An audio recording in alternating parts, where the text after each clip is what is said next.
P ദിവ്യക്കെതിരായി land revenue joint കമ്മീഷണറുടെ report പുറത്തുവന്നതിന് പിന്നാലെ CBI അന്വേഷണമെന്ന ആവശ്യം ശക്തമാക്കാനൊരുങ്ങി നവീൻ ബാബുവിന്റെ കുടുംബം. റവന്യൂ റിപ്പോർട്ടിലൂടെ കേസിലെ ഗൂഢാലോചന സ്ഥിരീകരിക്കപ്പെട്ടെന്ന് നവീൻ ബാബുവിന്റെ സഹോദരൻ മീഡിയ വണ്ണിനോട് പറഞ്ഞു. അതേസമയം ആത്മഹത്യാ കേസിൽ ടി.വി. പ്രശാന്തിനെ പ്രതി ചേർക്കണമെന്നാവശ്യപ്പെട്ട് അഭിഭാഷകനായ കുളത്തൂർ ജയ്സിംഗ് പോലീസിൽ പരാതി നൽകി.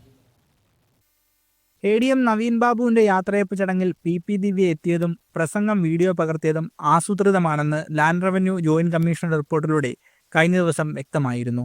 നവീൻ ബാബുവിനെതിരായ ഗൂഢാലോചന അന്വേഷിക്കണമെന്നും ദിവ്യയുടെ നീക്കം ആസൂത്രിതമാണെന്നുമുള്ള കുടുംബത്തിന്റെ വാദം ശരിവെക്കുന്നതാണ് ഇന്നലെ പുറത്തുവന്ന റിപ്പോർട്ടെന്നും CPMന്റെ പ്രതിരോധം പൂർണ്ണമായി പാളിയെന്നും നവീൻ ബാബുവിന്റെ സഹോദരൻ പ്രവീൺ ബാബു പറഞ്ഞു. ഇതിലെ ഗൂഢാലോചന വ്യക്തമാണ്. അത് വ്യക്തമായിക്കൊണ്ടിരിക്കുകയാണ് കൂടുതൽ ഓരോ ദിവസം കഴിയുന്തോറും. ഗൂഢാലോചനയെക്കുറിച്ചും പ്രശാന്തന്റെ റോളിനെക്കുറിച്ചും പി ദിവ്യയുടെ ആസൂത്രണത്തെക്കുറിച്ചും പരാതിയിൽ വ്യക്തമായിട്ട് പറഞ്ഞിട്ടുണ്ട്. അപ്പൊ ആ പരാതിക്ക് കുറച്ചുകൂടെ ബലമേകുന്നതാണ് ഈ റിപ്പോർട്ട്.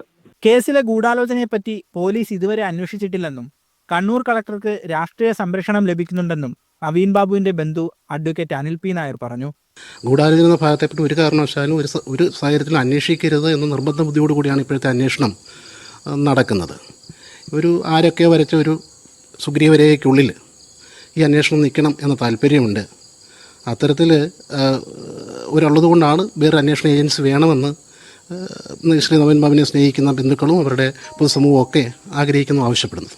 നവീൻ ബാബുവിനെതിരെ മുഖ്യമന്ത്രിക്ക് പരാതി നൽകിയതായി വ്യാജരേഖയുണ്ടാക്കിയ ടി.വി. പ്രശാന്തിനെ ആത്മഹത്യാ കേസിൽ പ്രതി ചേർക്കണമെന്ന ആവശ്യവുമായി ഹൈക്കോടതി അഭിഭാഷകനും പൊതുപ്രവർത്തകനുമായ കുളത്തൂർ ജയ്സിംഗ് പോലീസിൽ പരാതി നൽകി. റവന്യൂ സെക്രട്ടറിയുടെ office, vigilance directorate, Kannur collectorate എന്നീ ഓഫീസുകളിൽ നിന്നും ലഭിച്ച വിവരാവകാശ രേഖയുടെ അടിസ്ഥാനത്തിലാണ് പ്രശാന്തിനെതിരെ പരാതി നൽകിയിട്ടുള്ളത്.